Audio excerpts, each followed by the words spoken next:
The Dallas Cowboys go by the controversial label of America's team. Sure, many love them, but most people in America aren't Cowboys fans. And everybody who isn't a Cowboys fan hates them with a passion.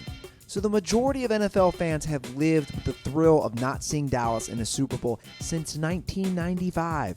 They've enjoyed seeing the Cowboys win just 2 playoff games since 1996. But sorry, Cowboys haters, the good times are going to come to an end soon. Dare I say it, but Jerry Jones has rebuilt a contender that will win a Super Bowl in the next 5 years. I'm Andy Ruther, and we dive into 8 reasons why the Cowboys will win a Super Bowl by 2020. And a big shout out to Mike Marchese for suggesting this video. Leave us your suggestions, and we might just get to them. At number 8, Redbirds Out of Wings.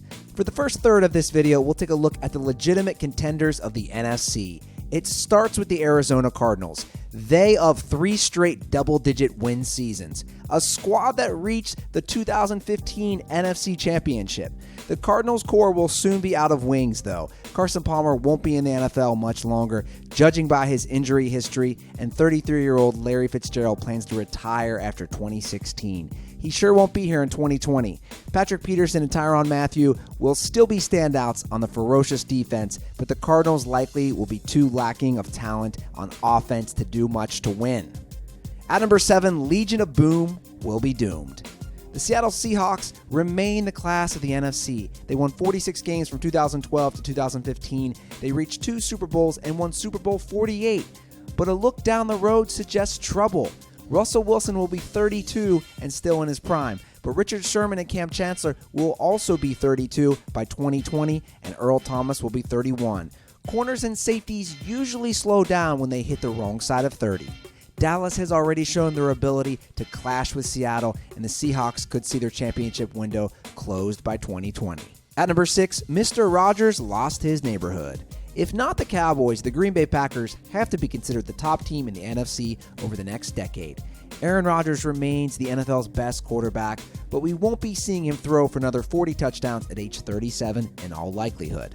Jordy Nelson will likely be an afterthought by this time, and Eddie Lacy will be low on gas or eating food somewhere.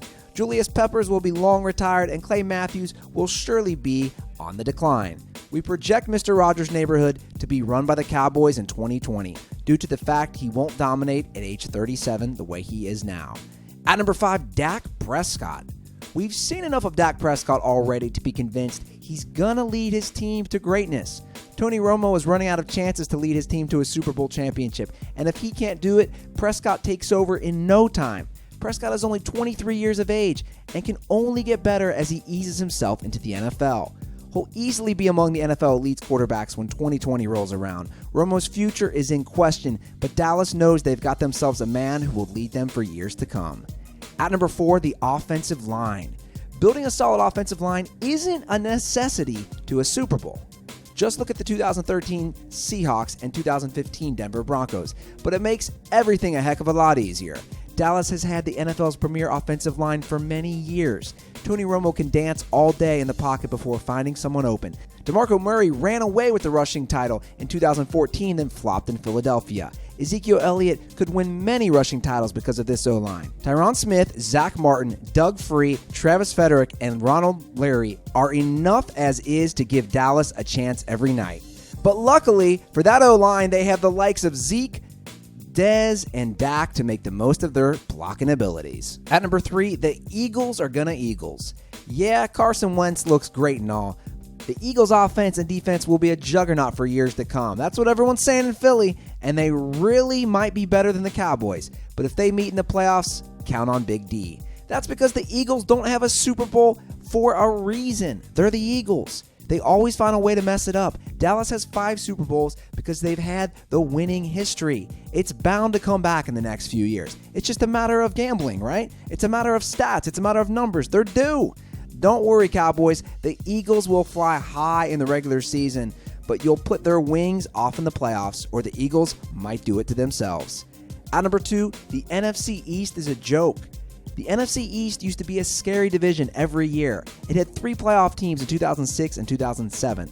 It had 2 in 2008 and 2009. But now, it's arguably the softest division in the NFL. Actually, I would say that would be the AFC South. The New York Giants won Super Bowl 42 and 46, but that's about it. The Washington Redskins are all talk, no action. They make more headlines with their controversial team name than their performance on the field. You like that, Kirk Cousins? You like that? And the Eagles are, well, the Eagles. This division is yours, Dallas. Luckily, you don't play in the AFC North or AFC West. At number 1, Ezekiel Elliott.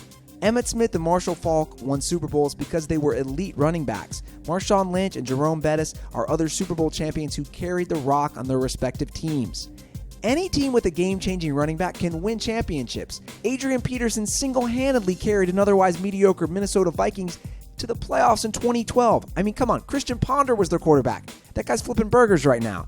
Elliott has so much talent around him to make sure he dominates for years. You have a guy who looks to be a sure bet for 1,000 yards a season for years to come. Elliott's insane abilities shall carry Dallas to a Super Bowl. Do you think the Cowboys will win a Super Bowl by 2020? Join us in the comments below, and if you liked this video and learned a thing or two, clicking the like button helps us out a ton and we appreciate it. If this is your first time coming around to Total Pro Sports, subscribing is a great idea because we put out videos like this every single day. But as always, thanks for watching and we'll see you guys next time.